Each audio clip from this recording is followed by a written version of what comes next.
বিধানসভা নির্বাচনে হারলেও 2,15,00,000 মানুষের সমর্থন পেয়েছে বামেরা। দেশের কোন রাজ্যে এত ভোট পাবে বামেরা, পৃথিবীর কটা দেশে পাবে সে নিয়েও সন্দেহ রয়েছে। সিপিএম কেন্দ্রীয় কমিটির 3 দিনের বৈঠক শুরুর আগে এমনই মন্তব্য করলেন সিপিএম রাজ্য সম্পাদক সূর্যকান্ত মিশ্র। এমন মন্তব্যে নিশানা কি তবে প্রকাশ করাত্রা? জল্পনা শুরু রাজনৈতিক মহলে। বাংলার মানুষ তার সামনে যখন চ্যালেঞ্জ, তখন গণতান্ত্রিক বামপন্থী ধর্মনিরপেক্ষ শক্তিগুলোর সম্মিলিত তার পক্ষে এত রকম চ্যালেঞ্জের মোকাবিলায় দাঁড়িয়ে ওই রথী মহারথী আর সামনে চ্যালেঞ্জের মধ্যে দাঁড়িয়ে 2,15,00,000 মানুষ তাকে সমর্থন করেছেন।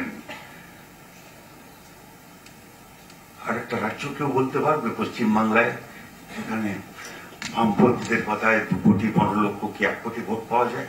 বলতে পারবেন? পৃথিবীর কয়টা দেশ বলতে পারবেন?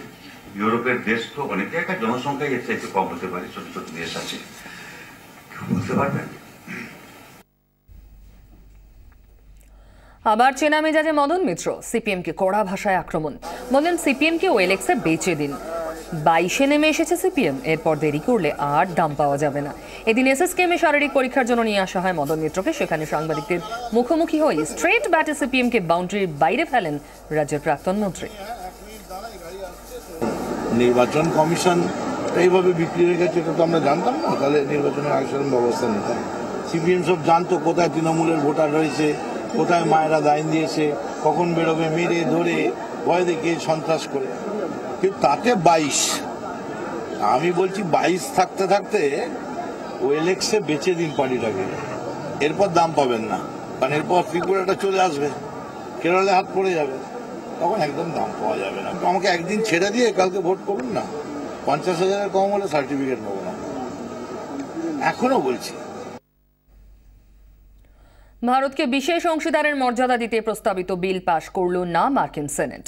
গত সপ্তাহে দিল্লিকে বিশেষ সামরিক অংশীদারের মর্যাদা দিয়েছিল ওয়াশিংটন, কিন্তু বিল পাশ না হওয়ায় ভারতের সঙ্গে সামরিক এবং প্রযুক্তি সংক্রান্ত তথ্য লেনদেনের বিষয়টি ধাক্কা খেল।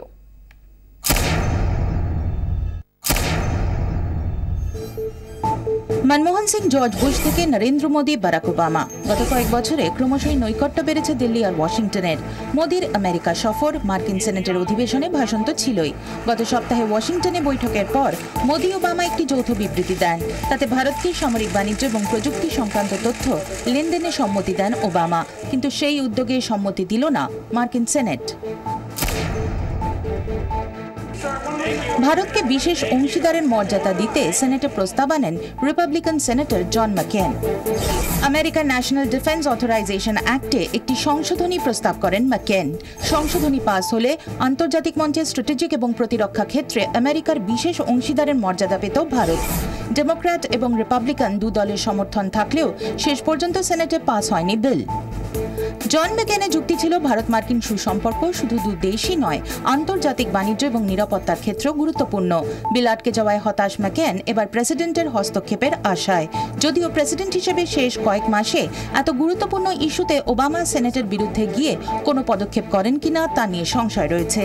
ব্যুরো রিপোর্ট, 24 ঘন্টা।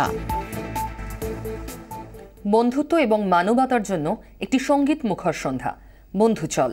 18 জুন নজরুল মঞ্চে সন্ধ্যে 6টায় থাকছে বন্ধুদের দল চন্দ্রবিন্দু। সঙ্গে থাকছে আমরাও 24 ঘন্টা।